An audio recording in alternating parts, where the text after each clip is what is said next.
Hey, this is Johnny Kelly from Typo Negative, Sun Don't Shine, and Quiet Riot, and you're listening and watching Thunder Underground. Welcome to episode 457 of the Thunder Underground podcast. Trent here as always. And this week's a great one. As you heard right there, Johnny Kelly is here on the podcast. The drummer of Typo Negative, the drummer of Quiet Riot, the drummer of the brand new band Sun Don't Shine. We're going to talk about all those things and a lot more coming up in this hour-long plus interview with Johnny. Very excited to get this one out. Recorded this at the end of March and had, I would have put it out that day, but it was kind of one of those things where I had several recorded and in front of it, so I had to wait here a couple weeks. But this week is notable in the world of Typo Negative because Peter Steele passed away this week 16 years ago in 2010. So this seems like a great week to throw this out because along with all the Sun Don't Shine talk, this features a ton, pun intended, a ton of Typo Negative talk as well. So before we get into this talk with Johnny Kelly, I need to let you know who sponsors this podcast. Sunset Tattoo is a tattoo shop located in Midtown Tulsa. Their tattoos are done good and proper. They're state licensed, Native American owned, and they have a female artist on staff full time. They accept walk-ins. You can also set up a time to go in there and talk about what work you're looking to have done. They've got tons of photos on their social medias you can check out to see that they specialize in all different kinds of styles. Sunset Tattoo Tulsa on both Instagram and Facebook. I've had multiple tattoos done by Jake at Sunset Tattoo that I'm very happy with. I know many others that have as well. And in fact, there's probably been some members of a band you love that have as well. Jake has tattooed many members of some well-known rock, hard rock, heavy metal bands throughout the years as well. His shop is dedicated in celebrating the world of hard rock and heavy metal, kind of like we do here at Thunder Underground. So it's a good partnership. Very happy to have Sunset Tattoo going strong after all these years. Appreciate their support. Get in there and tell them you heard about them right here on Thunder Underground.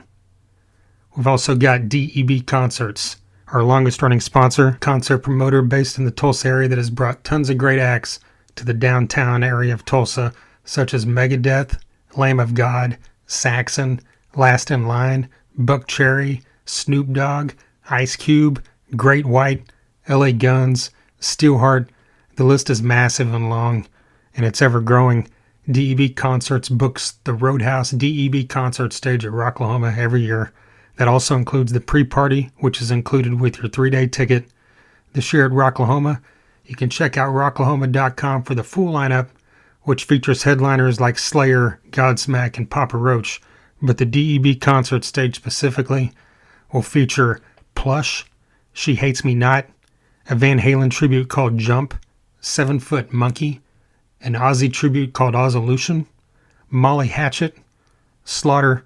Hey, Mark Slaughter has been on this podcast twice, and the almighty Ugly Kid Joe. One of my favorite vocalists of all time, Whitfield Crane. One of the most underrated bands ever for their first time at Rocklahoma here on the 20th anniversary. Super excited to be able to see Ugly Kid Joe once again. If you haven't, you're in for a treat. DEB Concerts. Hit him up at debconcerts.com to be kept up to date. And of course, we keep you up to date right here. And speaking of Rocklahoma, the Rocklahoma Bitches are back as a sponsor leading up to Rocklahoma 2026 once again. They've been an institution at Rocklahoma dating back to 2011, 15 plus years now, almost the full 20 years. I've personally been fortunate enough to make it to every Rocklahoma since 2007. I'll be out there once again this year in 2026 along with the Rocklahoma Bitches. Christy and Kendra are very supportive of the community of Rocklahoma. That's what they're out there. They're always out there hosting events at the parties that go on in the campgrounds.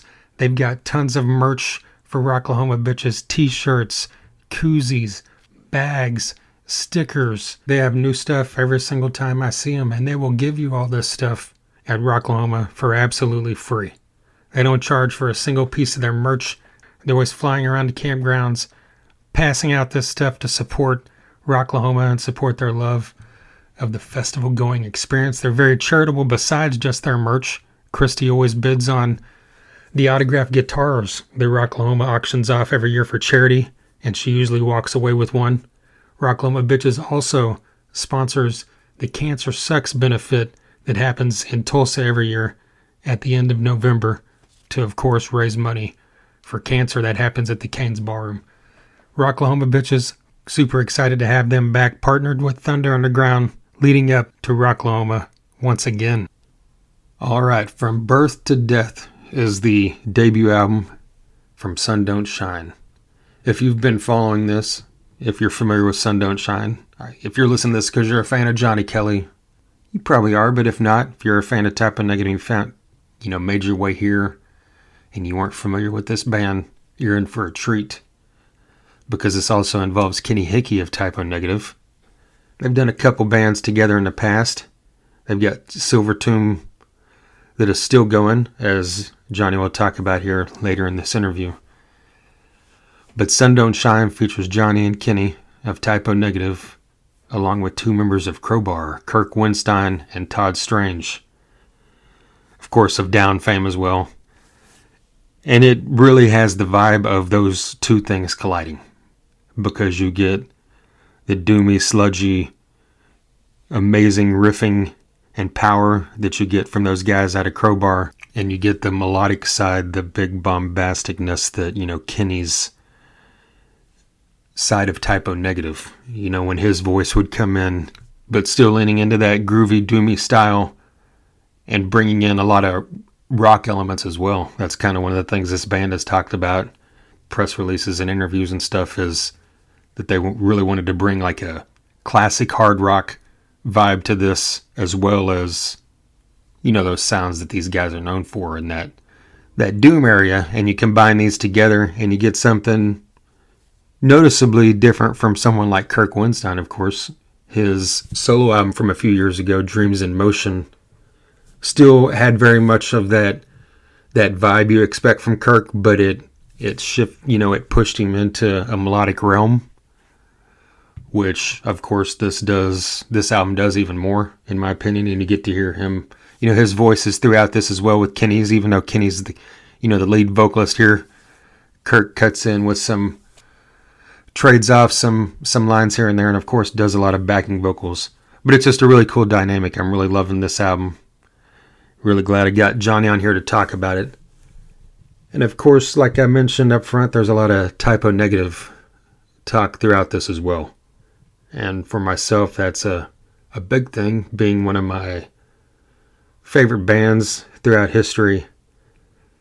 I got the chance to see Johnny with Type O several times live.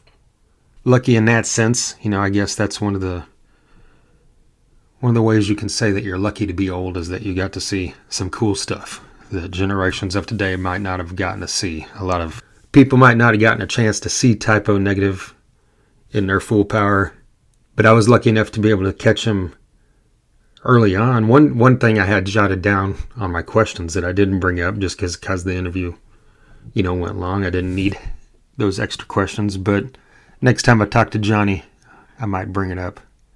But the first time I saw Type O was in 1994, right after, Bloody Kisses was kind of starting to pick up steam thanks to Headbangers Ball. Type O Negative was out on this summer tour Sheds package with Motley Crue. It was Motley Crue headlining with Type O Negative and King's X opening. I still to this day, Jason, who used to do the podcast with me and him and just random other friends, and just every once in a while it pops up. It's just one of those tours that I always bring up as one of the cooler lineups, I think, that have ever existed. It's an extremely weird lineup when you look at it on paper, and it's still kind of weird when you think about it, but this wasn't Theater of Pain Motley Crue. This was 1994, the John Corabi era Motley Crue. Still, you've got a different audience that would be in the Type O Negative for the most part than they would even that era Motley Crue, but there are cross sections. Obviously, I was 17 at that time, so I'm a prime example, and I was one of them. I was a massive fan of all three of those bands. John Corabi, to this day, is one of my favorite singers, and that album is one of my favorite albums, just the same way that Bloody Kisses is one of my favorite albums of all time. So that was just a special moment for me, but I've always kind of wondered, like, I've read throughout time, looking back on that it was beneficial, obviously, for Type O Negative because it was an intention thing. You know, it got them in front of other audiences that probably hadn't seen them on Headbangers Ball or knew who they were yet. I'm sure it benefited in that aspect, but I always just kind of wondered if it was an odd tour because they're touring with, you know, guys that, for the most part, their heyday was several years before in the bombastic 80s rock era. You know, beyond that, I got to see them on the October Rust tour when they were doing the full snowfall indoors. I can't remember which song it was. Full on snow going on in the clubs. And that was a headline gig. And they also opened for Pantera a couple times around that era. 94, 95, I believe. Saw them again opening for Ozzy one time. That was actually, yeah, here's another side note that just popped in my head. They opened for Ozzy. Went and saw him in Oklahoma City. I'm trying to remember who the third band on that bill, if it was maybe Sepultura, I believe. This was at the end of April in 1995, and I can easily remember specifically when it was because it was not long after the Oklahoma City bombing.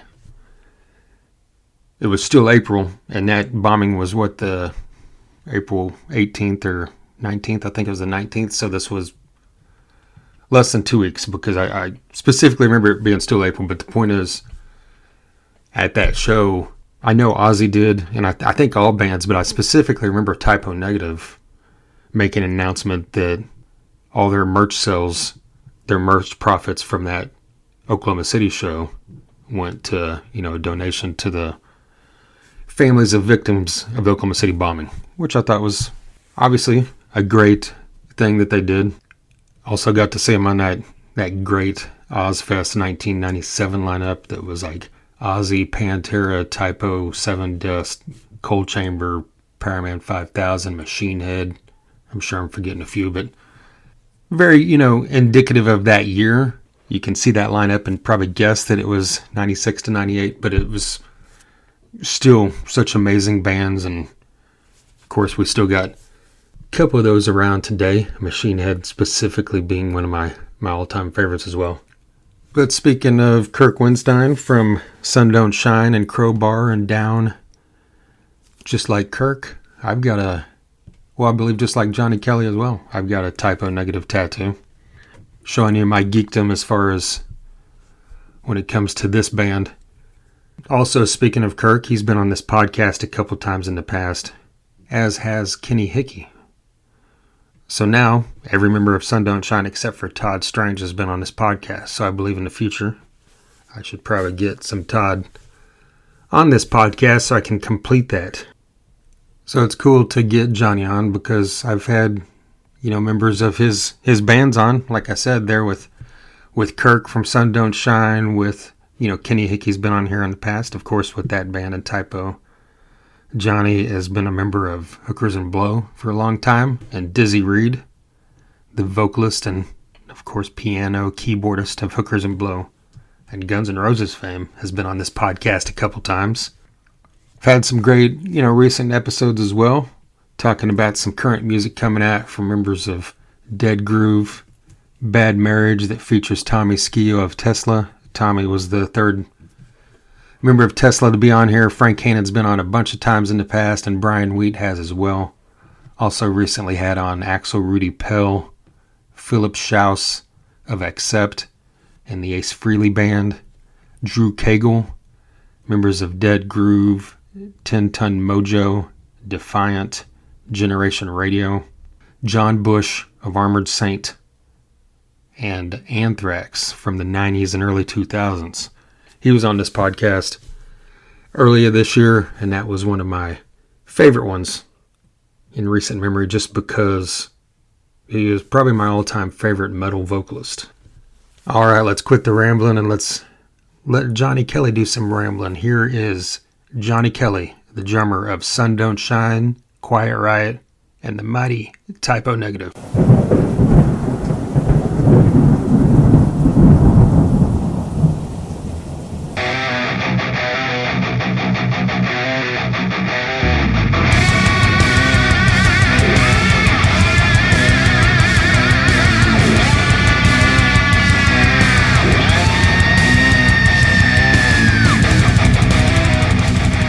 you guys got From Birth to Death coming out next week? Is Yeah, it? April 1st. Yeah. Is it always like a great feeling when you're kind of on this anticipatory kind of like few days before a big, like a full album release? Uh, I mean, like, the excitement is a little different now than it was, say, like, 30 years ago. Right. I mean, at this point, like with this record, to me, it's more of a relief. I really can't believe it's happening because this has been such a long time in the making. Yeah. Is that I'm glad to see that it's finally coming out. We've been doing singles, like releasing singles, over the years, and there have been times where there was a large gap in between single releases and stuff. So it seems to me it feels a lot longer leading up to this than it actually was. Okay. But in reality, it was a long time. Yeah. So I was going to ask, like, you guys, released a couple singles like 2 or 3 years ago, and then were those recorded as singles and in the album later, or was everything kind of written and recorded 2 or 3 years ago, and it's kind of just slowly coming out? Or well, the first song, "Dreams Always Die with the Sun," that was recorded on its own. We had gotten together in Florida, written and recorded the song in just a couple of days, and then we had gotten together in New Orleans a couple of times. We would get together for a week, or actually the last time we got together, the band was in New Orleans for like a month, and we had gotten together and we would write like a batch of songs. And the way it was working out was that we were doing like a song a day. We'd start in the morning. Kenny and Kirk would have some ideas for something, and then by the mid-afternoon, we would have a structure, a framework of the song. We'd have the basics of it, and we would do the drum tracks at the end of the day after working all day. And we were averaging about a song a day from start to finish. that was kind of one of my questions, because I mean, I know it kind of says it's written by Kirk and Kenny, but was it like an involvement where you're in the process as well? It wasn't like, we all were. Yeah, there was stuff that Todd wrote. I forget what song. I Know Who You Are. I forget the name of that song. Anyway, that was Todd's riff, that opening bass line and stuff. He came in with that, and we started got right to work on it, and then it became this whole other thing. But yeah, it was definitely. I would say this was a group effort. Kenny was writing the lyrics. Like, we would be working on a particular song. Kenny would come in with something. We'd start with that, and then we get to a point in the song, and then we'd turn around and say, "We need a Kirk riff. we need something from Kirk here." Yeah, because Kirk has that ability. He has no shortage of riffs. Yeah, so he's always able to come up with something, and every time he would come up with something, it'd be really cool. And oh shit! so that it was fun in that way. And also, very much a collaborative. I got involved a lot in the arrangements of the song. So the guys they'd come up with all these parts and stuff like that, and I would put it together. I'd make them step out of the room with the engineer. Give us a few minutes. Was that always together. You? Was that you? No, it was everybody. It was everyone. Yeah. And that it made it a lot of fun. Yeah, like the whole experience was a lot of fun from start to finish. Like I've been working with Kenny since we're teenagers, so I know how he is. Yeah. I know, we know what to expect from each other, and we have a dialogue that's productive. And I wasn't really sure how it was going to be working with Kirk and Todd. Even though we've known each other, we've all been friends for many years. Being friends and putting everyone in a room together to now start working on music is two totally different things. Correct. It's one thing to hang out and talk about Kiss all night and AC/DC. Right. And but then when it comes down to getting to work and coming up with music, coming up with songs, it's a whole different environment. Yeah. And but it was a lot of fun. It was a lot of fun, and it was great that we were doing everything in New Orleans too. So we ate well. I was just there for the food. Right. I was like, all right, this is all fun. It's great. Yeah, we're making music. It's like, what's for dinner? What are we doing for dinner? We're in New Orleans. Yeah. I'm here for the food.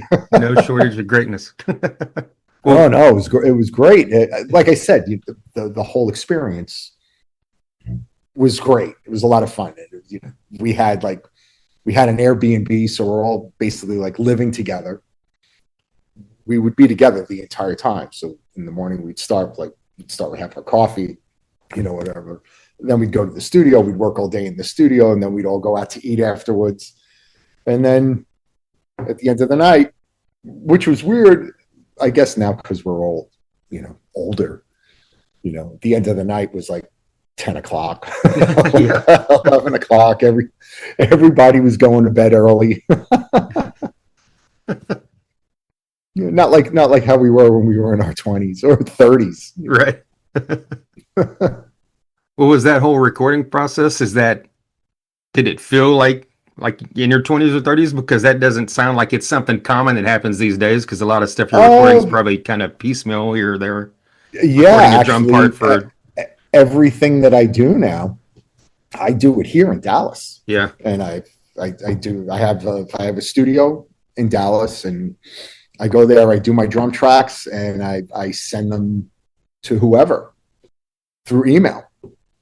Very rarely am I actually in a room playing with a band. Yeah. Tracking, I'm always working by myself, which wasn't always the case. For years with Typo, we would always spend months writing and rehearsing and, working on the songs, and then they would get recorded. And, I guess the traditional way of developing stuff.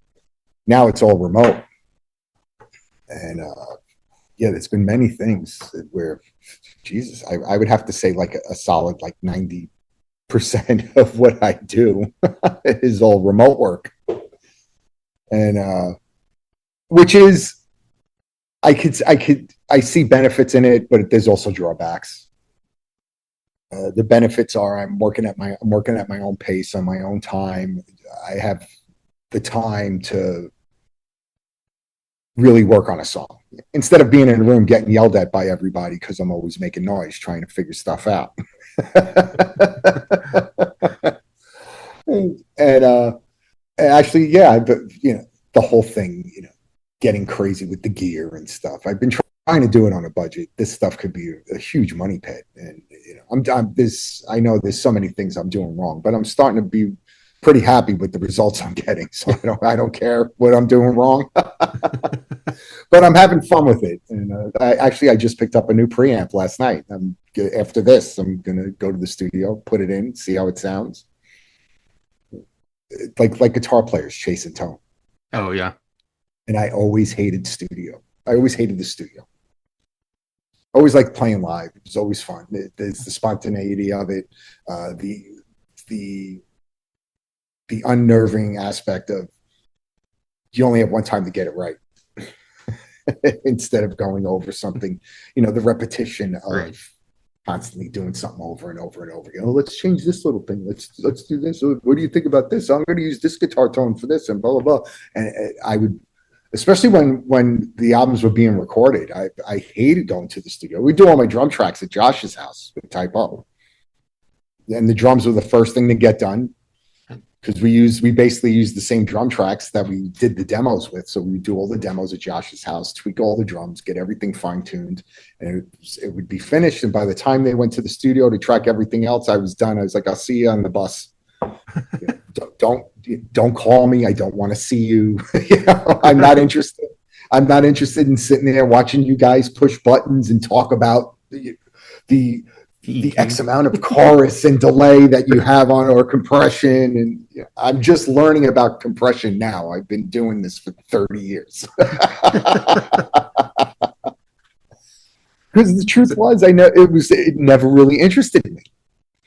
I was never concerned with it. It's just like, yeah, all right, sounds great. Well, whatever. Well, drums aren't loud enough. Well, what point did that Which is change for you? Or when I started. Afterwards, things became more accessible at home, where you could do home recording. yeah, I got myself a Mac. I was working with MIDI, and then I was like triggering a kit, and so I could do stuff at home, and the quality of the drum sounds that were available to you now were great. I could get like really good drum sounds while I'm watching South Park in my living room, as opposed to having to go to a studio and working with all the outboard gear, the traditional way of doing things. It got a lot easier to do at home. And so then I took an interest in it. And then during the lockdown, during COVID, then I started taking an interest. I was getting frustrated with MIDI after working with MIDI for decades. I was getting frustrated with it because of the amount of editing that would go into it to make it sound like me. I was saying to myself, there has to be somewhat of an easier way or something. So then I started getting into analog recording live drums. okay. And then when I did that, then I had guys like Kenny and Steve Zink from Danzig. He does a lot of production work. Like, oh, you have to get this, you have to get this, you have to get that. So I was like buying all kinds of shit, and I was trying to do it on a budget, and it was all trial and error.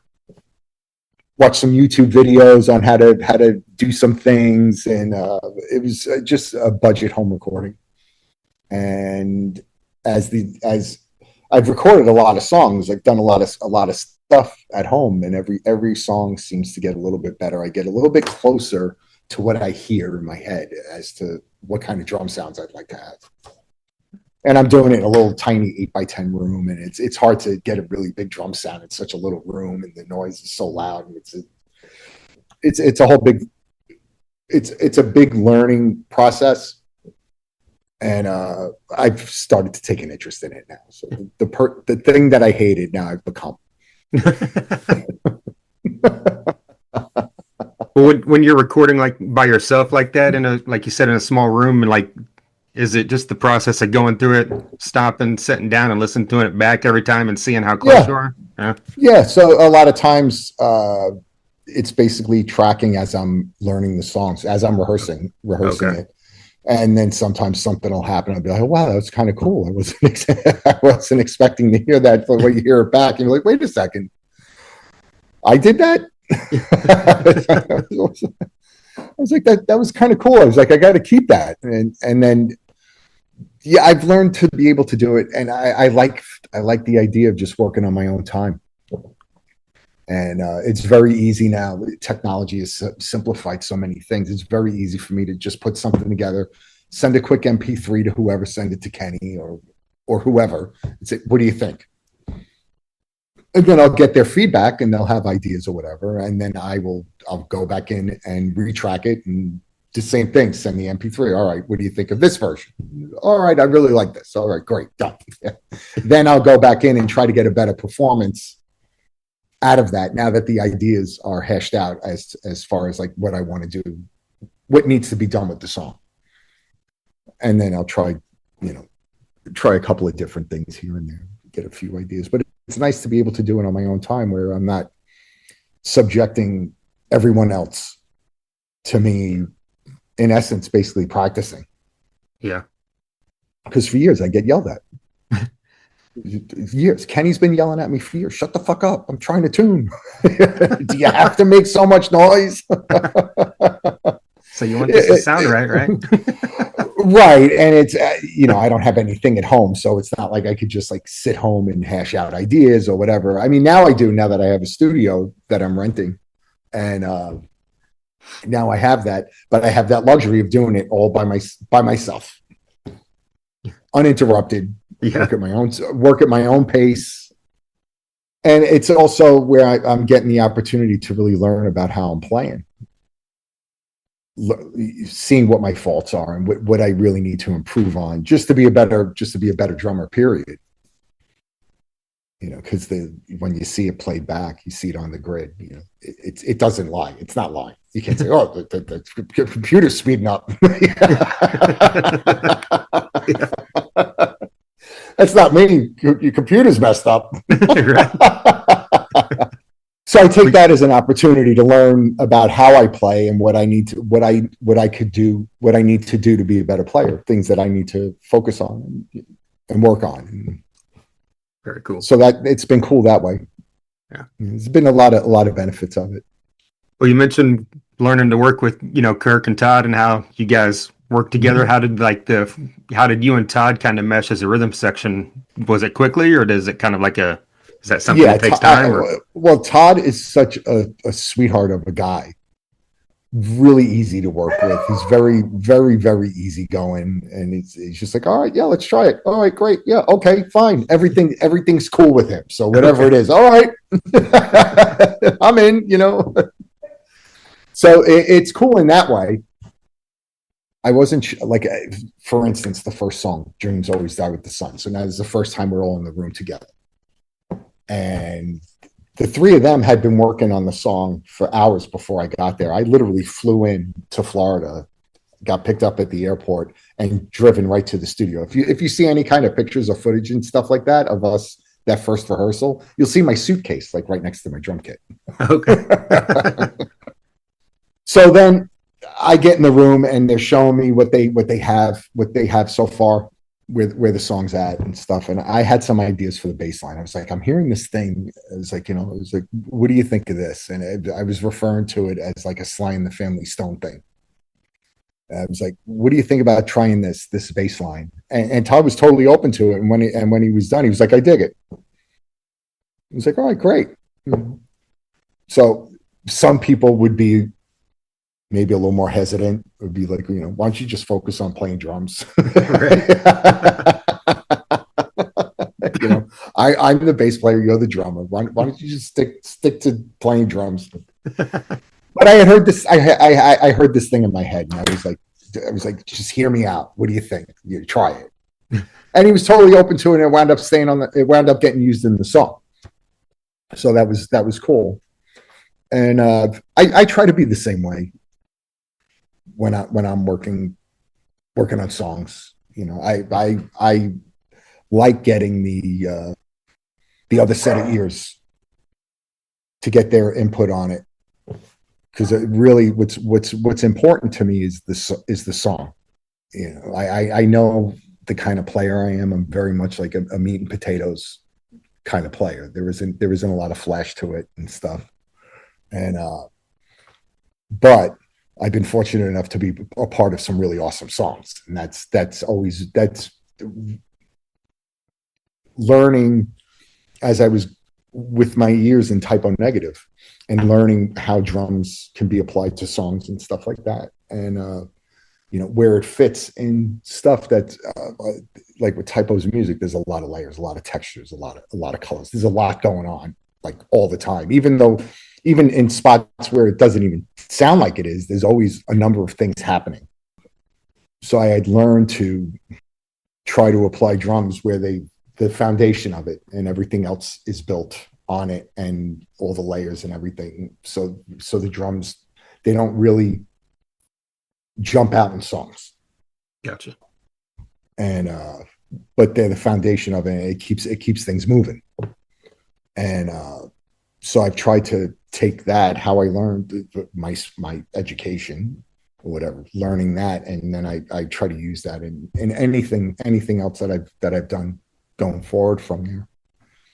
And so I've tried to learn as far as like songwriting and stuff, trying to see the bigger picture of what something is, what a song is, what it could be, leaving room for other stuff, other instruments and other like melody lines or something else to become part of the focus of the song, instead of like having the songs where it's just the drum tracks where you go, hey, look at me back here, look how great I am, Right.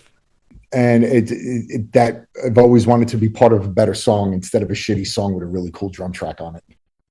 I mean, would recording, like you said, kind of recording and writing drum tracks with Type O, did that kind of make everything easier I mean, like you kind of just said that, but I meant like a song, It's October Rust songs are big and grand, and then like you said, 15 years later, well, you're working on something meat and potatoes style rock song. Does it just make that simple? yeah, well, it kind of where going into other stuff, you hear the potential for things that could be a lot grander or bigger and other layers and stuff, and you'll be working on a song where it literally is just guitar, bass, and drums. Yeah. You're like, oh, but you could put this here and you could do this and you could do that. It's like, no, it just needs to be guitar, bass, and drums. Bring it back, buddy. Come on back. Yeah. But I still have that mindset of leaving space instead of trying to take up all the space in the song. Yeah. Trying to fill every spot and stuff. And that sometimes I'll hear something played back after it's done, and it was like I'd be like, maybe I left too much space there, because like the things that I thought could have had potential, the things that could have been put there weren't put there, and there was some stuff that was just left intentionally.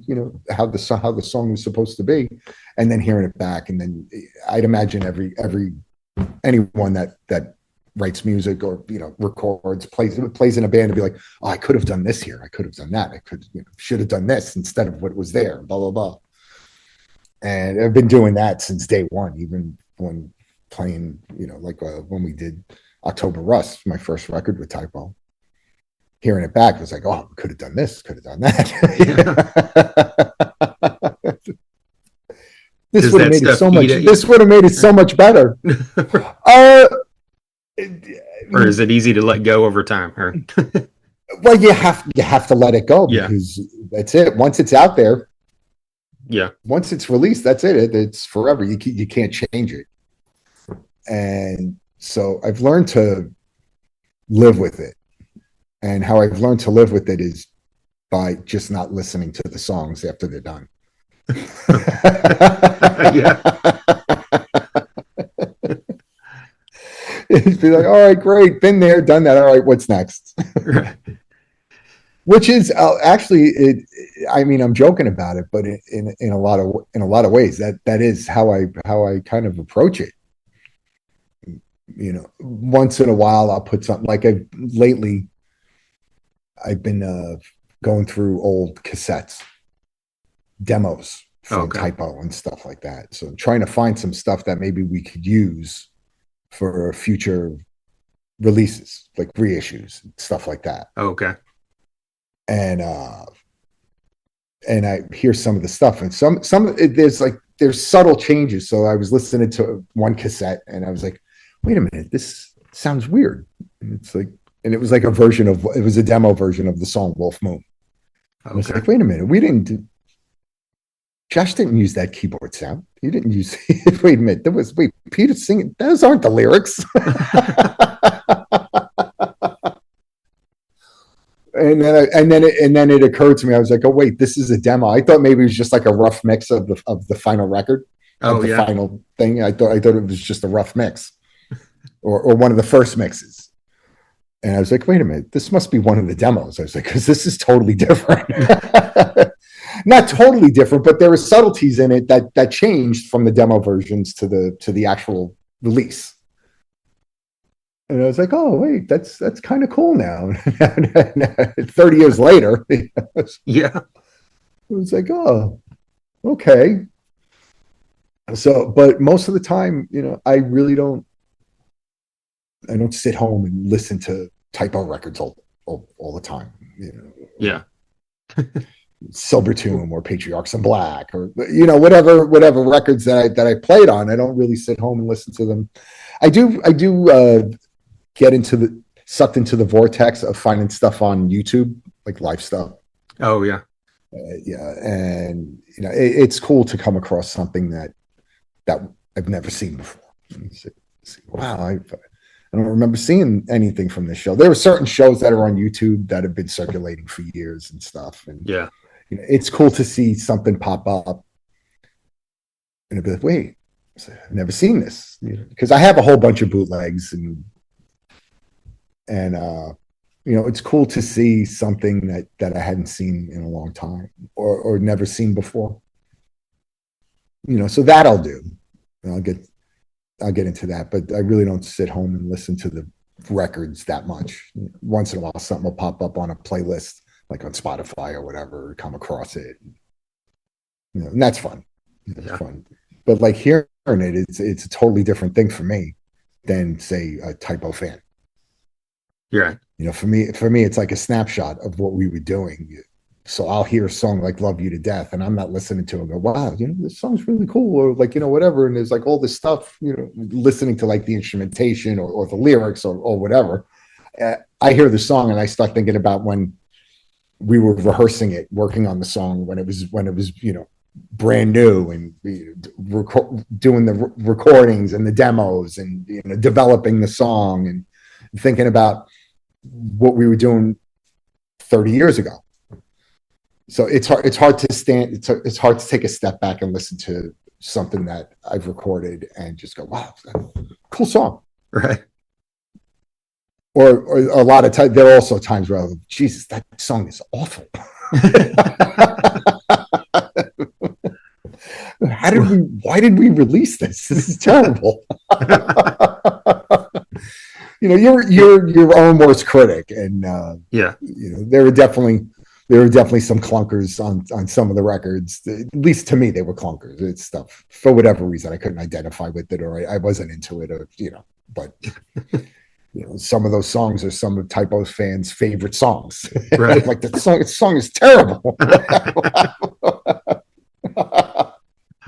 Well, I did want to ask you about like specifically about Dead Again. And I mean, you kind of just said you don't really listen back fully, but like as a whole, I think that's kind of the perfect album to introduce someone to Typo that had never heard them, because it's kind of fully encapsulates everything that the band did throughout the years. I feel the elements are in all the songs, but yeah, like looking back on it, it was at that point where we weren't exactly doing anything new, say like the way we were doing, like going from Slow Deep and Hard to Bloody Kisses to October Rust, and October Rust going to how dreary and bleak World Coming Down was.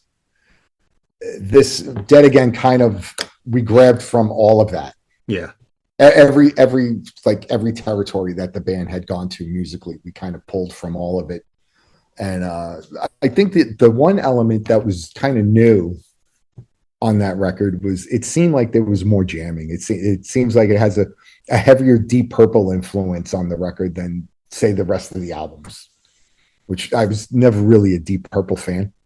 But I mean, I love Ian Pace as a drummer, and I have an appreciation, and I've always been a Blackmore fan. But I was just never really into Deep Purple. Peter and Josh were really into Deep Purple. Kenny and I, we weren't. We kind of missed it on that. I'm more of a Rainbow fan. I love Rainbow. Okay. And you guys recorded Highway Star, right? Yeah, and I hated that version. Yeah. Yeah. The way that the tempo changes, how drastic they were and stuff, and it's like something just always felt off about it. But there are Typo fans that love it. I mean, it was fun to do it, but not one of my favorite songs, not one of my favorite covers. And but that record seems to have a little bit more of that jamming, a lot more guitar solos and keyboard solos and stuff, really extending some of those parts, which it came from the way that we worked on the record, the way the record was written. We spent, I don't even know how many months we spent in the rehearsal studio. And it was definitely months. It was like that whole winter of 2006, something like that. And we were going to the studio 5-6 nights a week, just going to rehearsal, getting stuff out of Peter, pulling it out of him, coming up with new things. And then it finally got to a point where we had been working on the song so long, they were starting to get worse. I'm not joking. Yeah. I swear. Or just I like swear to you, this is- overthinking, or yeah, yeah, yeah. because Peter was one of those kind of writers, and he would say it all the time, like the possibilities are endless. And there were times he was insistent on trying every possibility. Okay. So then we just got to the point we were like, we got to stop. We're tracking on Monday. So this was like Friday. It was like, we're going to the studio on Monday. Whatever changes you have until Monday to do them, because we're doing basic tracks Monday. And that was it. And that's how the writing stopped for that record. Because Peter would have been content going to the studio every night, rehearsing and working on this stuff, and like working on it, trying different. And they were like, a lot of times they were just like minute nuances. Try this, go to this note here and do it, like, do this here. And it's just like, oh my God, kill me. and yeah, it got to a point where we're like, look, that's it. We've gone as far as we can. The songs are getting worse. Yeah. Let's just record what we have and go from there. And that's what we did. So understanding what we were doing as a band, developing the record, I could see the jamming coming from that and stuff. And that doesn't really appear too much on earlier records up to that point. And we did manage to put the longest song we've ever written on Dead Again. Yeah. These three things, I think it clocks in at like 14 and change. Yeah. Yeah. Which I was proud of that. I didn't know that we still had that in us. When you write songs like that are that long, that have that many different things going on, is it written like in sections and put together, or is it kind of just like an ongoing process as it changes? It would get to a point we would have a part of the song, like these three things, and it has all the different sections in it. We'd have the verse and the chorus, and we would have like the basic structure of the song for the first couple of pieces, and it'd be like, it's got to go somewhere else. It needs another part here, and then we come up with something. Okay. And be like, all right, and it would be like, all right, that's pretty cool. And then we get to the end of that, and we're like, it actually needs something else now.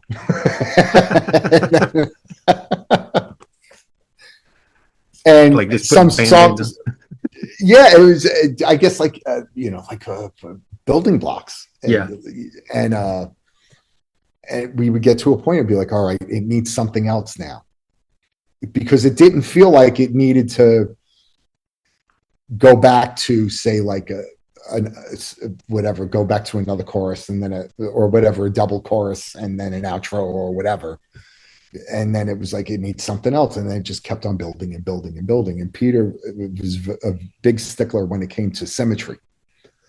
So if we're playing something really slow, he'd be like, oh no, we have to do this, 4 times or 8 times. And a lot of times with him, it was always do it 8 times. So you do 4 times where you do 4 measures of a piece without any vocals, then it'd be 4 measures with the vocals. And then when you're playing that slow, now you're at 5 minutes. So then actually that record, when we recorded the basic tracks, we had to trim the record because it was longer. Okay. So some of the songs were longer than they wound up being on the record, but the way that we recorded them. Oh wow. And then it was like, no, but we got to trim some of this. Like Josh and Peter, when Josh, the producing or whatever, he was like, no, we need to, this needs to be trimmed down a little bit. This is it's a little excessive or whatever, And yeah, I think, this is 20 years ago now. I'm trying to remember. I think there was maybe 8 minutes of music edited down. Okay. Is that stuff still exist? I'm sure I have the hard drive with the raw files on it.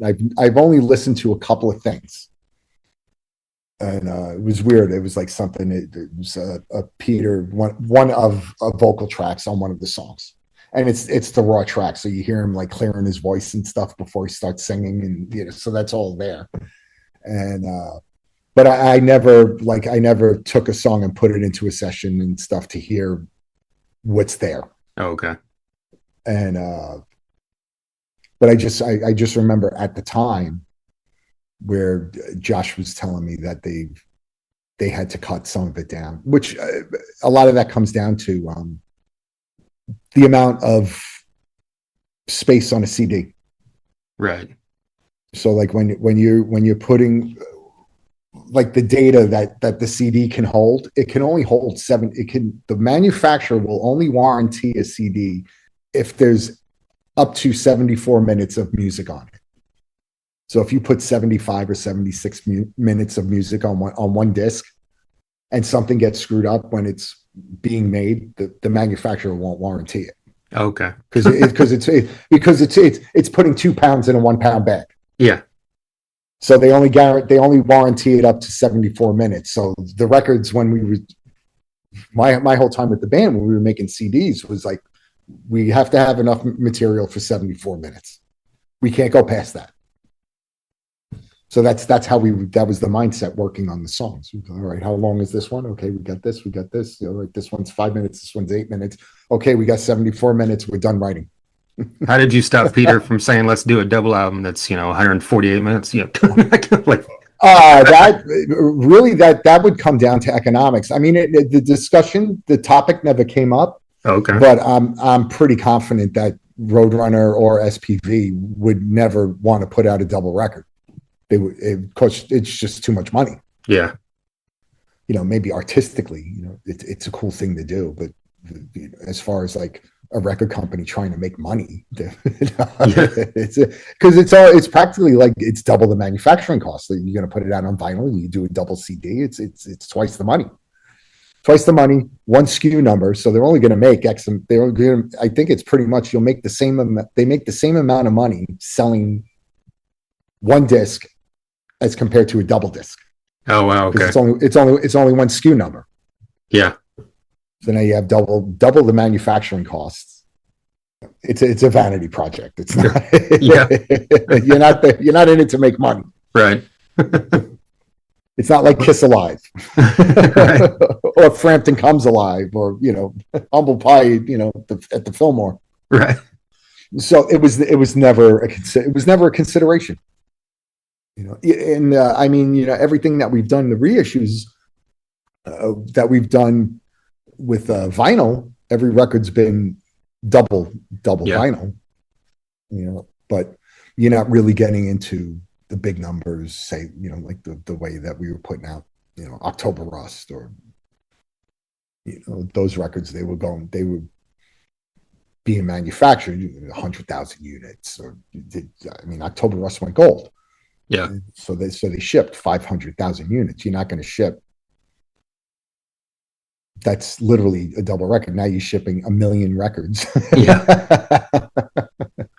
The X's and O's just don't add up. But again, it was never a discussion. It never came up. Okay. We just always worked to 74 minutes. That was it. And all right, we got 74, and then that was it. That was the cutoff line. All right, we're done writing. Very cool. Unfortunately, that doesn't leave. Like, we didn't have a lot of like leftover stuff, like stuff that we could use later on, like bonus tracks and things like that. Oh, right. There wasn't too much of it.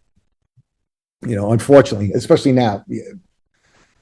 But when you're in the present moment, you're not thinking, 30 years from now, when people are going to, buy the reissue of this record, we could have like all this bonus material. Nobody's thinking that. Right. The wheels are falling off the bus as we're rolling. And it's like, you're not thinking about 30 years. You're thinking about Monday. You're just hoping that you get through the weekend. Never mind what you're going to be doing, 20, 30 years from now. Right. I do got to ask, I'm sure you get asked every freaking interview, but I see every once in a while, this talk about doing a tribute show. Is that still something that's like a possibility in the future? Or? I'm not going to sit here and say yes or no. People have reached out to us. Okay. about asking us, have you guys considered, doing anything or whatever? And Like promoters, you mean, or yeah, okay, I mean, we've had a couple of conversations about it, but it really hasn't gone anywhere at this point. I mean, it would be nice to do something to celebrate Peter, and celebrate the music, but the hows and the whens and the who's and stuff, none of that. The conversations haven't gone that deep. okay, I mean, if, the first thing would be, as far as I'm concerned, would be we would have to have the three of us, the remaining members, be a part of it. And Josh just isn't in that place where he wants to do it. Like after Peter died, that was it. I think he's played the piano like once since really? Peter Wow. passed away. Yeah. Yeah. But if you know Josh, you're not surprised by that. Josh was always, like completely invested in whatever it is he's doing. And now he's been a paramedic doing EMT work. He started going to school when the band was still active. Okay.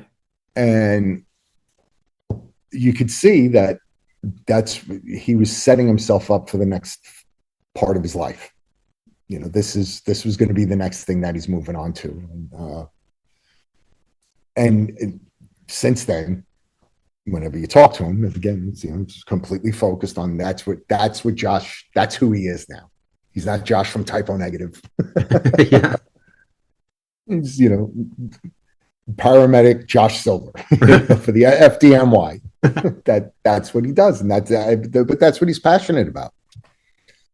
Yeah, anytime I speak to him, he's always, it's all about his work, and that's how he's always been. So, and that's how he was when Typo was active. Everything was just Typo, and so, like if he would be a part of it, then yeah, I would totally be into it. But I think something should be done. I don't know. Again, I don't know the hows or with who or any of that stuff, but it's something should happen. Well, I knew, Josh had completely stepped away, but when you guys were doing like these re-releases and stuff, did you contact him at all, or is that just you and Kenny? Josh is involved in everything. Oh, he's involved in that too. Oh yeah, absolutely. Okay. Yeah. Well, you can hear how annoyed he is when he's on the phone. Okay. He doesn't want to be a part of it. But he's reluctantly. He's like, a I just part of have it. to be. Okay. Yeah. It's like, I don't care. No, but he's very much involved. He's just, on the sidelines about it, in the background. Okay. Josh he's not going to do any press. He's not going to do any interviews with anybody. He doesn't want to talk to us. He's never forget about talking to other people. Right. But yeah, we all speak together pretty frequently. Yeah. Okay. Because even though the band isn't active, there's a lot of things. There's always something going on, like a business, yeah, like whatever stuff with like merchandise, the reissues. We're coming out with a live record. Well, it was supposed to be this year, but now a bunch of stuff got mixed up with like the mix, and so now we're kind of starting from scratch with mixing the record. And it was supposed to come out earlier this year. I'd imagine it'll come out in the later part of the year. But anyway, so we've got a couple of things. There's always something going on, and so Josh, unfortunately for him, has to be involved. It's required. He has to be involved. Has it been announced where that live record, where it's from, or what show it's from? No, we haven't done anything, Okay. any of that stuff. We thought that we were done with the mix. We have the artwork pretty much approved, so all that's done, and now we're restarting with the mix. Actually, Kenny just got all the tracks maybe like 2 weeks ago.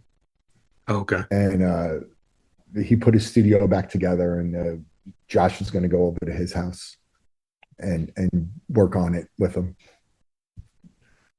We had to go through this whole thing to get Josh to do it. Which it should have been the first, right out of the gate, should have been Josh doing. Right. No, but I mean, some of it, the mixes, they were getting closer. And then there was always like this one little thing that would be missing. And then, so now we're trying to find those little things. But yeah, it'll be out this year. It should be out this year. Yeah. It's the whole thing. The whole thing's been a process, but it's typo negative. I shouldn't expect anything less. Right. You got to keep it on brand. Yeah. Everything with typo has always been complicated. Yeah. Everything. Like kind of we talked about Todd earlier. Like, what was the experience like the first time you got on stage with Rudy Sarzo? Like locking in, playing with him. Was that like as cool as I would imagine it would be? Yeah, it was kind of weird. Like we had gotten together with Rudy we rehearsed. We got into a rehearsal room, and we're running through the set. Like Rudy's just coming back. We're running through the set, and I was asking him. I was like, "What do you need from me?" Because like he only played with Frankie with those songs and stuff. And I had been playing with the band for a little while, and I've been playing with Chuck, and we've been playing the songs a certain way live. And so now Rudy comes in. Rudy's, pretty much, he's OG. And I'm like, what do you think? What do you need me to do? Do you need me to change anything? Is there something that needs to be corrected? Something I'm doing wrong? Something that doesn't feel the way it used to, or whatever? And he was like, what did he say? He goes, you play a little bit behind the beat, which normally I do. I said, okay, do you want me to play more on it? And he was like, no. He goes, I'll adjust to you. I was like, you sure you want to do that? And he was fine with it. I mean, all the time I ask him, I'm like, does it feel all right? The tempo's okay? Where do you want me to, modify anything, change anything around? He's like, no, everything sounds great. And then every once in a while, we'll be playing, and like normally I'm not really thinking of it. I'm just thinking about, just playing the songs the best I can, playing them right. And every once in a while, you see him like, buzz across the stage. I was like, wait a minute, that's fucking Rudy Sarzo. Like, oh shit.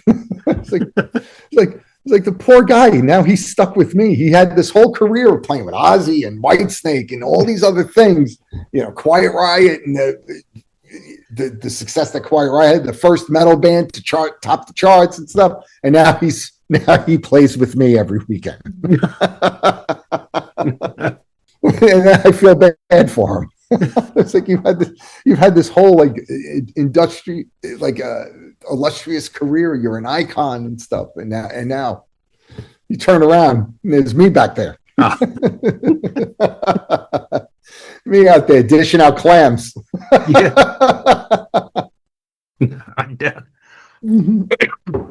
Yeah. I mean, it's cool though. It's a lot of fun and it's great. Rudy's a sweetheart of a guy. He's very, very easygoing, and he's funny and he's engaging and supportive, and just a pleasure to be around. So that makes it all. The whole experience is just great in that sense. Did you, when you first did that, did you just kind of study Frankie's parts to like mimic it, like you talked about when you played with Chuck, or like what I did, because everything happened so suddenly. I had 2 days to learn the set. Okay. Like when the talk came up, like when I had brought it up to Alex, saying, like, because I knew Frankie was sick and he was getting treatment and stuff, and I remember just telling Alex, I was like, look, I was like, if there ever comes a situation, Frankie's not able to do it, I said, I'll do it. I'll help out. And he was like, yeah, all right, thanks, yeah. fine, whatever, thinking nothing would ever come of it. And I get a call 2 days before the show in Dallas. They were playing in Dallas, and I was going to be there anyway, to see them and hang out or whatever. And it calls me up 2 days before the show. We're going to need you. And I was like, for real? I was like, seriously? I was like, shit. I was like, all right. Like, send me a set list. And he sent me the set list, and then I just started going on YouTube and seeing how they were playing the songs live. Okay. I was like, some of the stuff I said, I'm like in the mindset of I could probably like, bullshit my way through a lot of the songs. I just need to know how they start and how they end. The rest of it, I can like fudge my way around. and that's basically what I did. So I was learning how they would, trying to learn the set, how they were performing it live, so that they didn't have to really worry about who's behind the kit so much. Because I didn't want to work on the songs, work on them how they do them and how they were on the records, learn that, and then bring that to a show where we didn't have a rehearsal. There was no rehearsal. I had 2 days to learn the set. And so I was just trying to do the best I could to make them feel comfortable with what they were familiar with, which was the live show. And there was a bunch of stuff, Frankie throughout the years. It was in a lot of ways, the guy was putting on a drum clinic in the live set, doing a lot of stuff. Okay. As compared to the records are pretty straightforward. Some of the stuff I felt obligated to kind of like tone that down a little bit, because Frankie could do that. The guy filling in for Frankie shouldn't be doing all that stuff. So the guy that fills in for Frankie should have more respect for the songs themselves. Frankie, he's the drummer in Quiet Riot. He can take liberties with the songs. He has license to do that. Johnny Kelly doesn't. Like the same thing when playing in Danzig. Yeah. You always tried to have a certain respect for what was there before you. The drummer isn't going to play. I know I'm not going to play everything exactly note for note the way that my predecessors did. And so, but I try to have like, there's certain things in songs where I hear them be like, kind of like hooks in drum parts, certain parts of fills or whatever, certain things. And it's like, that needs to be there. It's an identifying part of the song. And so those, I would whatever, make sure that those things are in there, and then kind of, I don't want to say do my own thing, but kind of float around the rest of it. Okay. That's what I did with Quiet Riot. I did tone down a lot of stuff. I mean, there was some stuff in there that he did that he does in the live show that I thought was really cool, so I kept that. It's like, wow, that's pretty cool. Leave that. But it was throughout the years that the live set, the way the band that performs live, the songs are a bit different. So I was trying to acclimate to what they've been doing at that point. Okay. It's fun. It is. It's a lot of fun.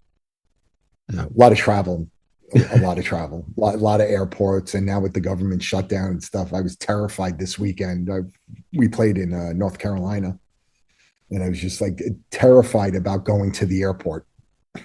It's like, how long is this going to take me? Am I going to make my flight? Yeah. And thankfully, the situations like in DFW and Charlotte, where we flew into, it wasn't bad at all. It was pretty manageable. I mean, it doesn't help matters that it's spring break too, so there's a lot of people flying to begin with. So it's busy on a good day. Yeah. and now you have the government shutdown, and I see the stuff on the news, and you see like miles of people waiting to just get through security.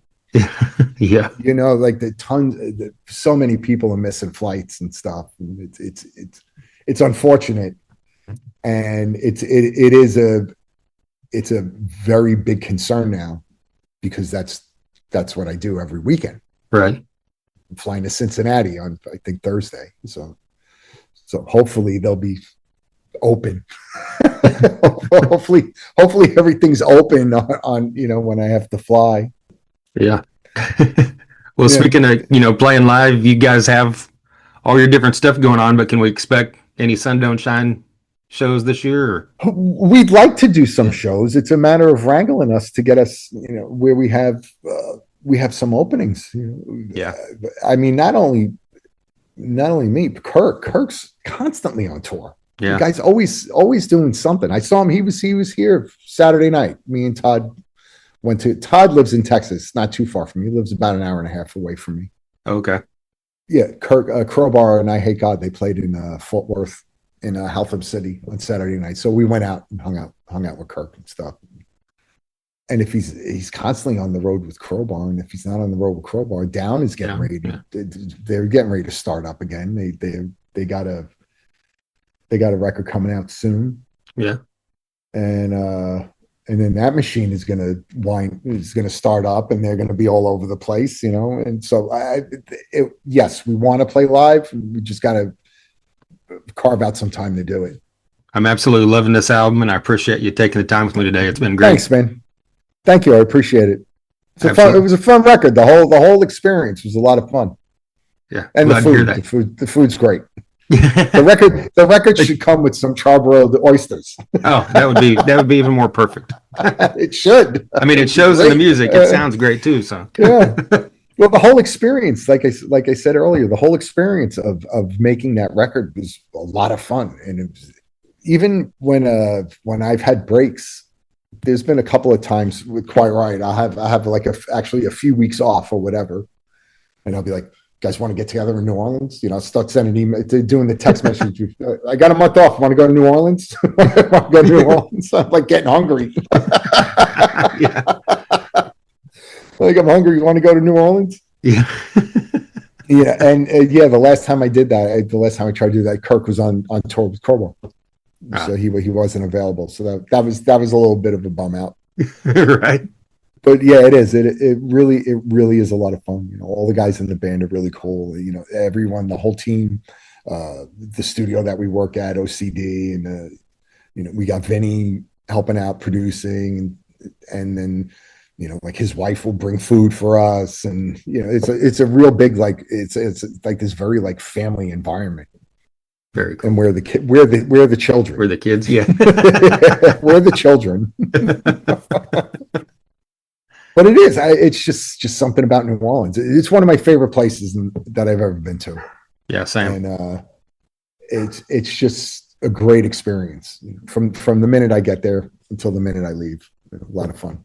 Yeah, it's like entering another world. It's kind of. It really is. There's some kind of voodoo with that place. I can't explain it. I can't put my finger on it. Like, this is what makes it great. Yeah.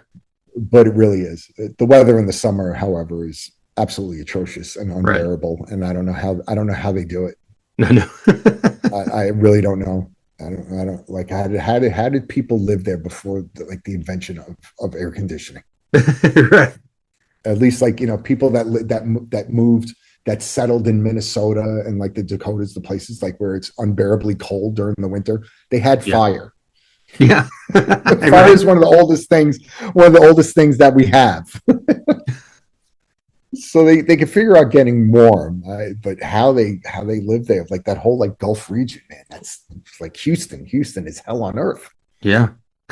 I don't know how they do it. But they do it. And it is a great place. I love it.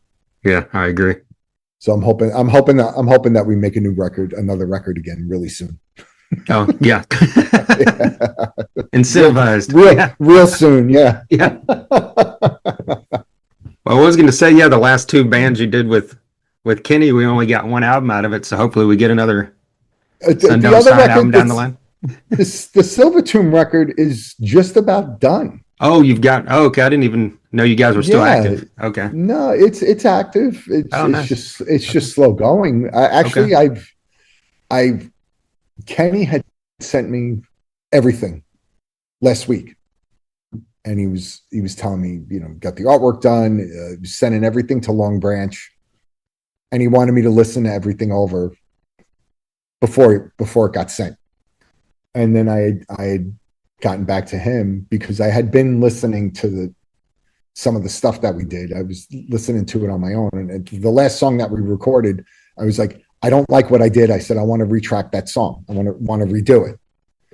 So I redid the drums for the last song. I did it last weekend, but now I got some new gear, so I'm gonna probably do it again tomorrow. Okay. Of course. But except for that, I think there's some mixing that needs to be done, mixing and mastering, and then that's it. The record's pretty much finished. A lot of that stuff was written at this point a few years ago now. Oh, okay. Like I did drum tracks on Silvertune songs like a few years ago now at this point. Wow. Yeah. But I would assume that would be pushed out a little bit, so it's not conflicting with Sun Don't Shine as far as getting it out there. Oh, I have no idea about timelines or anything. Okay, I'm so far removed from any of that stuff. It's just dawning on me like last week that the Sun Don't Shine record is coming out April 1st. Yeah. You know, I've always known, like, because like you always hear these things, you always hear these dates. Oh yeah, definitely, September 2025. Oh no, it's going to be October, not September. And it's like, now it's going to be first quarter 2026. And I've been hearing that a lot. I hear that a lot with a lot of releases, a lot of, with all the bands that I've worked with, the dates always get moved. And so most of the time, I really don't pay attention to them. I'm like, yeah, it's coming out soon. It'll be out soon. Yeah. And then somebody else will make the announcement. Somebody else will announce an actual release date. And then it takes me about a month to figure out the actual release date. I go through this all the time with Patriarchs in Black. Because we've been, the Patriarchs, we've been really active with releasing music. We put out like 4 records and an EP in 4 years. Yeah. Something like that. It's like, yeah. So it's, though it's like, oh yeah, it's coming out, whatever, September 1st. This is coming out February 14th or whatever. And I'm like, so like, I don't keep track of it. But now I know, like, I know now that the Sun Don't Shine record is definitely coming out April 1st. You sure that's not an April Fool's joke on you or anything? No. If it is April, the joke's on me because I'm convinced that I was told it's coming out April 1st. Right. Yeah, so I was told it's coming out April 1st. I know everything's done. So it's the pre-orders, Revolver got involved with the release, and they pressed some vinyl and stuff. And the vinyl is available through their website now. I think it became available like last week or something like that. Okay. Yeah, so that people can actually buy it. So it's definitely happening soon. We're getting close. Yeah. We're getting closer. It's so weird because I don't really take the inventory as far as like how long we've been working on this stuff. I just know that we've been working on it. You just float through and you're doing different things, whatever, just life. Yeah. Adulting. But I think about it, like you take a step back and think about it. It's like, wow, it's like almost 3 years. Like it's about 3 years since we did the first song. It's a lot. It's a lot. 3 years now is a lot more significant than 3 years when I was in my 30s. Right. Yeah. It's like now, it was just my birthday 2 weeks ago, and it's really hitting me that now I'm in the 4th quarter of my game. Yeah. We're in the 4th quarter, and then pretty soon it'll be the 2-minute warning. Well, hopefully we make it to overtime then, Yeah. Well, just as you get older, time becomes more valuable. Yeah. So like you think about, oh shit, 3 years. Wow, that's a long time. But now it's here. And the record will be out, and I can't wait. I can't wait for people to check it out, see what happens next. Should be interesting. Yeah. I have my helmet, so I'm ready. I have my crash helmet, so I'm ready. I'm ready for whatever happens. Right on. Again, man, I really appreciate you taking the time with me today. It's been great. Thank you, man. It was a lot of fun. We appreciate it. There you go, Johnny Kelly of Typo Negative and Sun Don't Shine, talking about tons of great stuff. throughout the history of Typo Negative, and of course this great new album from Sun Don't Shine, his work with Quiet Riot. Very cool talk there with Johnny, and a huge thank you to Jamie Roberts of For the Win Media for her continued support of this podcast, and of course a massive, massive thank you to Johnny for not just taking some time there, taking well over an hour there to sit down and talk to me about From Birth to Death, From Sun Don't Shine, From Dead Again, From Typo Negative, everything he's got going with Quiet Riot, even some talk there about his time with Danzig. All kinds of great stuff. Like I mentioned in the intro, quite an honor for me as far as fandom goes, outside of just doing a podcast where I'm recording talks with people. You know, every once in a while I'm fortunate enough to talk to someone like this that I've basically grown up with. You know, I've been a fan of Typo Negative since Bloody Kisses. You know, I'm not one of those people that can say I was 11 years old and I'm a diehard Carnivore fan and I just transitioned into Slow, Deep, and Hard and became a massive Typo fan. No, it was when the commercial aspect came into it, 17 and impressionable, watching Headbangers Ball, and 16, 17, actually I was probably 16 at that point, and Black Number One was starting to get tons of play. Like I remember watching Headbangers Ball with my old co-host Jason. He would always record it. And here we are, 16 years after the loss of the mighty Peter Steele. We talked about there in that interview, I brought it up just because it's been spoken about many times. And there was even a recent, within the past month or so, something from Kenny Hickey about it as well. But, hopefully one day we get that tribute show in whatever capacity they decide to do it, whether it be with one vocalist or whether they bring in, guest vocalist for each song. I think there's a lot of cool things they could do. Peter Steele is very much a uniqueness to himself and his style, obviously his presence, his vocal style. But there's a lot of guys out there that I think, even in their own style, could bring great interpretations to Typo Negative songs. I mean, Trivium, when you think of Matt Heffy from Trivium, he's, there's nothing in relation as far as style, in my opinion, other than the music being heavy when it comes to Peter Steele. But Trivium did a great cover of I Don't Want to Be Me several years ago. There's video several years ago of Johannes, the vocalist of Avatar, on one of the cruises. I believe it was Shipwrecked. He was up on stage with, I believe it was Kenny Hickey and Johnny Kelly, and someone else was playing keyboards. It was some kind of like jam thing. So basically we got a tribute there because I think they played Black Number One, if I remember right. They played something from Bloody Kisses, I believe. But anyway, yeah, go look that up. And speaking of, Johannes from Avatar has been on this podcast in the past. But yeah, in the meantime, if you have not gotten Sun Don't Shine's debut album, like Johnny mentioned there in the podcast, it's available on vinyl. A lot of us love vinyl. So get online and buy that vinyl. Add that to your collection. I've got some killer vinyl throughout the years from these guys. I have the Typo Negative None More Black, like the full vinyl box that came out in the teens, probably 2017, 2018, I don't remember what year. Hookers and Blow, I mentioned that up front. I wanted to speak quickly on that. Hookers and Blow features Johnny on drums. It is Dizzy Reed of Guns N' Roses. His band he's been doing for a long ass time with Alex Grossi. Alex Grossi has been a long time, the long time guitarist for Quiet Riot. I believe he's also the manager of Quiet Riot and several other bands. I've always thought about I need to get him on this podcast because, he's done so much throughout the years. One thing being he was a part of Beautiful Creatures. Absolutely love that band, wildly underrated. If you haven't heard Beautiful Creatures, you can dive into those couple albums from the early 2000s. Very cool. But Hookers and Blow has an album that came out about 3 years ago. Covers album. Very cool. They do some very cool takes on several classic rock songs. This is one of those albums that any hard rock fan would absolutely love. So I implore you to check that out as well.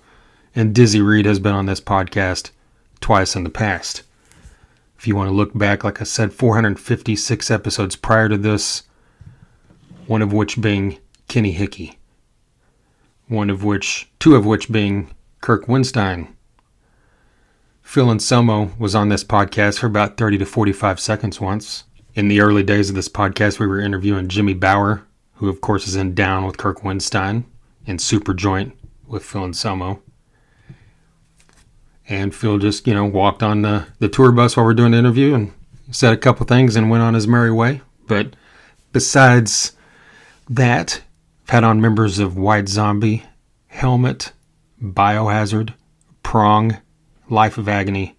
Alan Robert from Life of Agony has been on here a couple times, and all those bands right there kind of enveloped that 90s, like a New York sound that was, like a metal sound. That doesn't kind of get enough credit, all these bands out of New York that kind of hit big around that time. We've also had on members of Megadeth, Testament, Anthrax, Death Angel, Creator, Accept, Saxon, Diamond Head, Motley Crue, Whitesnake, Tesla, Deep Purple, Gene Simmons of Kiss, Dee Snider, Queensryche, Living Colour, Leonard Skinner, Seven Dust, Corrosion of Conformity, Breaking Benjamin, Shinedown, Skillet, Three Doors Down, Hellstorm, and so much more throughout the years. TheThunderUnderground.com. You can listen to everything there. You can listen pretty much anywhere podcasts are heard. If you're listening on Spotify or Apple Music, wherever you're listening, if you leave a review, that's a massive help. Also, if you like, follow, or subscribe, you don't miss future episodes. And while you're on the website, hit those links for any social media. Whatever social media you use, I'm probably on there. Facebook, Instagram, TikTok, YouTube, X, Blue Sky, Threads. Daily content that comes out that's separate from these podcast episodes. And of course, clips from these podcast episodes as well. And anytime you see a post, if you like, follow, or share, or comment, not follow, I've said that 10 times, but if you just like or share anything you see, that's an easy way to help this podcast or any of your, favorite bands or any other podcast. Just liking social media posts or sharing or comment on them, help other people see them. So it helps get more people's eyes on this stuff. Of course, I've also got t-shirts, koozies, shot glasses, stickers, guitar picks, all that great stuff that you can check out as well. I've got trucker hats on order. Should have those very soon. And I've mentioned upcoming episodes a few times. Right now on the books, coming up very soon, Jason will be returning to the podcast. And we've got a couple anniversary episodes as far as albums coming out. This May will be the 30th anniversary of Pantera's The Great Southern Trendkill. It will also be the 30th anniversary of Def Leppard's Slang. So there's a couple different episodes where we do a dive in and look back at The Great Southern Trendkill and Slang and see what our thoughts are 30 years later. Kind of something we thought about recently we might do more in the future. There's several other albums throughout this year, or several other albums that came out in 96 that we could do if I thought of this earlier, could have done this last year with Osmosis for the 30th anniversary, because that's the namesake of where this podcast name comes from. Thunder Underground, a song off of Ozzy's Osmosis, released 30.5 years ago. I believe that was October. But anyway, I'm going to quit talking, jump off here. I appreciate you listening. Once again, a massive thank you to DEB Concerts, Rocklahoma Bitches, Sunset Tattoo, For the Win Media, and a massive thank you once again to Johnny Kelly. And until next time. Likewise, I have the same tour poster. Which, The this Pantera one right one? here? Yeah. Yeah. I have that. I have a frame too. Is it from that show? Or that's... Yeah, that's from when we played the Nassau Coliseum in New Yeah, York. Nassau. Yeah. Thunder Underground, y'all.